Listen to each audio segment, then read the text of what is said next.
Breaking news చూస్తున్నాం. Hero Mahesh బాబుకు ED notice ఇచ్చింది.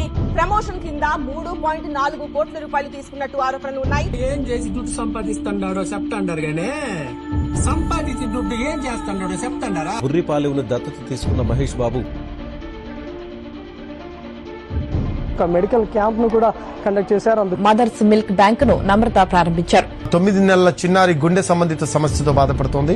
దీంతో తాటిపాకకు చెందిన మహేష్ బాబు అభిమానులు చిన్నారి అనారోగ్యంపై వివరాలు సేకరించి ఘట్టమనేని ఫౌండేషన్ కు పంపించారు. దీనిపై స్పందించిన మహేష్ బాబు చిన్నారికి ఓపెన్ హార్ట్ సర్జరీకి సహాయం చేశారు. 4500 మంది చిన్నారులకు ఊపిరిపోశారు. ఇలాంటి రాతలు రాసి వాటిని అచ్చువేసి ఇంకో 200 న్యూస్ పేపర్లు, ఓ 2 టీఆర్పీలు పెంచుకోవడానికేగా.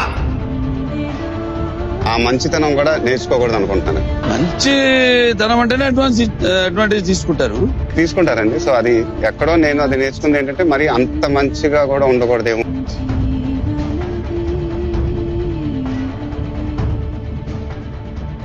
జనమే నా కుటుంబమని ఎప్పుడు అంటుంటేవారాయన, కానీ ఆ జనం నిన్ను వాళ్ళ కుటుంబం అనుకుంటున్నారు. ఎవడ్రా వాడు? మా దేవుడు. హార్ట్ ఆపరేషన్ సంబంధించింది పిల్లలకు కానీ ఇది కానీ ఎవరు చేశారు? అందుకనే కొలుస్తున్నాం దేవుడిగా.